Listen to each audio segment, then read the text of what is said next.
یہ آیت ہے نا، یہ جو آیت ہے 7 سمندروں کی چابیاں اسی آیت کے اندر ہے. 7 زمینوں، 7 آسمانوں اور جتنی بھی مخلوقات ایسی ہے جو ڈس سکتی ہے، جو چیر پھاڑ سکتی ہے، یا ایسی آفتیں اور بلائیں جو آنے والی ہیں، ان سب کو سنبھالنے کے لیے یہ آیت آخری طاقتور ترین آیت ہے. اور یہ عمل حیرت انگیز ترین عمل ہے. میں چند سانسیں پڑھواؤں گا، میں آج چند سانسیں پڑھواؤں گا، اور آپ کو علم ہے کہ یہ کتنی سانسوں کا عمل ہے؟ 40 سانسوں کا عمل ہے. اس کو دیکھتے ہوئے 40 سانسیں، اور ہر سانس میں اپنے مقصد، اپنی مشکل، اپنی پریشانی، جادو، جنات، بندش، بیماریاں، ناکامیاں، تکلیفیں، مشکلات، مسائل، الجھنوں کا ہر سانس میں تصور کرنا ہے. اگر چاہتے ہیں کہ ہمیشہ تمنگری رہے، مالداری رہے، عزت رہے، بھرم رہے، اور نسلیں پتہ نہیں کتنی آئیں گی کوئی خبر نہیں، اور ان کا رزق کشادہ رہے، کیسے ہوگا؟ کس طرح ہوگا؟ تو اس کا واحد حل اور اس کا واحد راستہ صرف یہی ہے. اپنے مالوں کو سوچیں، یہ میرا مال اللہ نے دیا ہے. میرے والد غریب تھے، میرا دادا غریب تھا، یا میرا والد مالدار تھا، یا میرا دادا مالدار تھا. آج اگر ان کی جائیداد اور چیزیں مجھ تک پہنچی ہیں تو ان کے پاس راز کیا تھا؟ یہ ضروری ہے. میرا ایک اور پیغام بھی سن لیجیے گا. یہ ضروری ہے کہ اپنی نسلوں کو فقیر اور غریب اور منگتا چھوڑ کے نہیں جانا. جتنی استطاعت ہو ان کے لیے اتنا جائیداد، پراپرٹی، مال، کوئی رزق، کوئی چھوٹا سا چھوڑ کے جانا ضروری ہے. اپنی نسلوں کو خالی چھوڑ کے نہ جانا. اگر وسائل ہیں، حلال کے راستے ہیں، اگر نہیں ہیں کوشش کرتے رہیں. اللہ کا مال اللہ کے ذمہ ہے، اللہ کا نظام اللہ کے ذمہ ہے. یہ آپ اگر اپنے پاس کچھ مال رکھتے ہیں، کچھ جائیداد رکھتے ہیں، سونے جواہرات رکھتے ہیں، یا کچھ چیزیں رکھتے ہیں، اگر آپ رزق حلال میں سنبھال کے رکھا ہوا ہے اور سال کے بعد ان کی زکوٰۃ دیتے ہیں اور رکھتے ہیں، تو یہ حرام نہیں ہے، اسباب کے موافق ہے اور توکل کے خلاف نہیں ہے. ایسا کرنے سے آپ گناہگار نہیں ہوں گے. ڈھاکہ میں ایک بازار ہے، اس کا نام خانم بازار ہے. خانم رئیس اعظم تھا، رئیس اعظم، پر اس نے زکوٰۃ، عشر، ہدیات، صدقات کے لیے اپنا مال محفوظ نہ کر سکا. بہت رئیس تھا. اس کے بارے میں تھا کہ 40 دن تک اگر گھوڑی دن رات دوڑتی رہے، گھوڑا دوڑتا رہے تیز رفتار، اس کی جاگیر ختم نہیں ہوگی. 40 دن 40 راتیں، 40 دن 40 راتیں ختم نہیں ہوگی. باپ کے مرنے کے بعد بیٹی کو ایک چسکا پڑ گیا. وہ تھا کپڑے کے پھاڑنے کی آواز. کپڑا نا پھٹتا ہے تو اس کی ایک آواز ہوتی ہے، بس اس کو آواز اچھی لگتی تھی. تھانوں کے تھان آتے تھے، وہ سارا دن قیمتی بوسکی کے، کرنڈی کے اور قیمتی کپڑے پھاڑتی تھی، اس کو ٹکڑے کرتی تھی. اس کا مشغلہ تھا. اور بیٹے کو مشغلہ یہ پڑ گیا، اس وقت نئی دیا سلائی آئی تھی، یہ ماچس کی ڈبیا، تیلیاں، وہ ماچس کی ڈبیاں اور تیلیاں جلاتا تھا. اس کا بارود کی بو اسے اچھی لگتی تھی. بارود ہوتے نا، وہ بارود لگا ہوا تھا تو 2 بارود آپس میں ٹکراتے ہیں، شعلہ نکلتا ہے، اس سے بو بھی نکلتی ہے، اس کو بو اچھی لگتی تھی.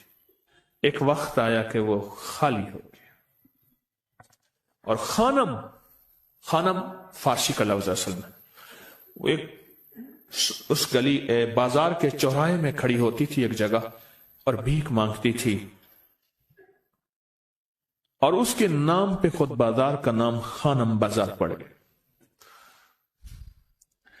میں جھنگ میں گیا، پرانی بات ہے، ہمارے ایک مخلص ہیں، ان کے ہاں ایک چوک میں کھڑا تھا.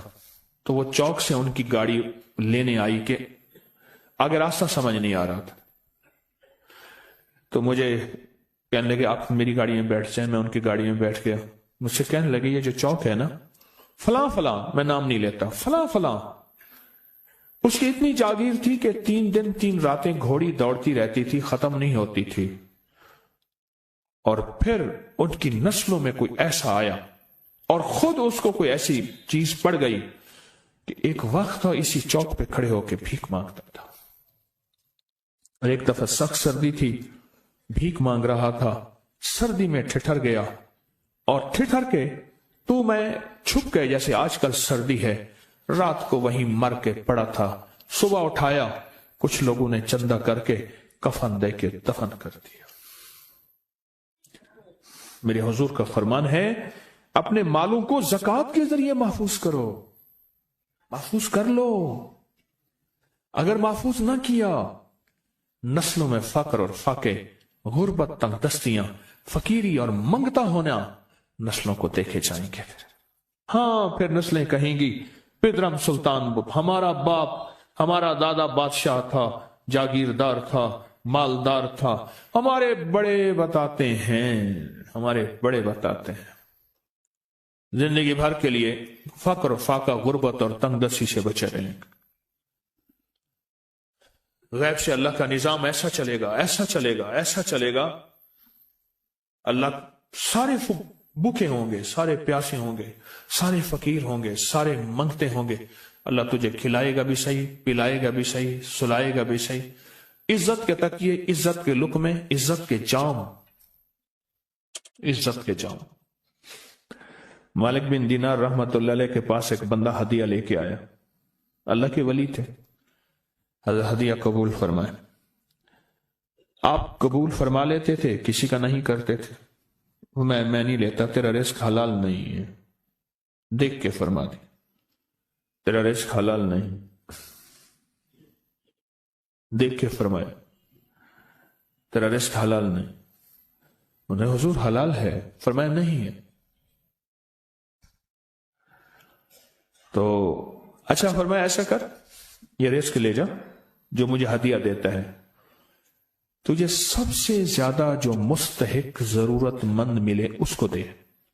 دینے کے بعد پھر اس کا پیچھا کر. وہ ان پیسوں سے کرتا کیا ہے؟ اب مرشد کا حکم تھا، فرمان تھا، کیا. دیکھا تو ایک لولا، لنگڑا، اپاہج، معذور، اندھا، کانا، کپڑے خستہ حال، بالکل بے بس اور بھیک مانگ رہا ہے. اس کا دل نرم ہوا اور کہا کہ اس سے بڑا ضرورت مند پھر کوئی نہیں ہے. اس کو جا کے مال دیا، پیچھا کیا. چلتے چلتے چلتے اس نے جا کے نا آگے گیا تو نہ وہ لولا تھا، نہ وہ لنگڑا تھا، نہ وہ کندھا تھا، کانا تھا، نہ وہ اندھا تھا، کچھ بھی نہیں تھا. بالکل ٹھیک ٹھاک ہو گیا اور یہ حیرت سے دیکھ رہا ہے. کرتے کرتے جا کے اس نے ان پیسوں سے حرام کام کیا. خاموشی سے آ گئے، آپ کا فرمان ٹھیک ہے، میں اب یہ میرے پیسے لے. یہ جا کے نا کسی ایسے بندے کو دے جو تجھے سب سے زیادہ مالدار نظر آتا ہو، خوشحال نظر آتا ہو، بہترین نظر آتا ہو. اب پیسے لے لیے. اب دیکھا تو ایک صاحب ہے، بڑے قیمتی گھوڑے پہ، لاجواب پوشاک ہے اور بہت اچھی حالت ہے ان کی، بہت اچھی حالت. سوچا کہ حضرت نے فرمایا تھا کہ سب سے زیادہ خوشحال کو دینا ہے. اس کو جا کے پیسے دیے، اس نے لے لیے. اب اس کا پیچھا کیا. وہ ایسی دکان پہ گیا جہاں سے راشن لیا جاتا ہے. اس نے تھوڑا تھوڑا راشن لیا. حیران ہو گئے، اتنا مالدار آدمی ہے، ایسے راشن لے رہا ہے جیسے کوئی بندہ روز کی آئے روز کی کھائے. اتنا ضرورت مند. اس کا پیچھا کیا. ایک پرانی حویلی تھی، ایک پرانا محل نما ایک گھر تھا، ٹوٹا پھوٹا. اس کا جا کے دروازہ کھٹکھٹایا. ابھی اندر جانے ہی لگا تھا تو اس نے لگام پکڑ لی. اس نے دیکھا تو ہے تو وہی جس نے آج میری مدد کی ہے. کہا تجھے اللہ کا واسطہ ہے، اب مجھے اپنے حالات بتا دے. تو کہنے لگا تو نے جس کا واسطہ دیا ہے اور پھر تو نے میری آج مدد کی ہے، میں نے آج تک اپنے حالات کسی کو نہیں بتایا. میں رئیس اعظم تھا. تلک الایام نداولها بین الناس. اللہ کی طرف سے آزمائش آ گئی اور فقر، فاقہ، غربت، تنگ دستی ختم، ہر چیز ختم ہو گئی.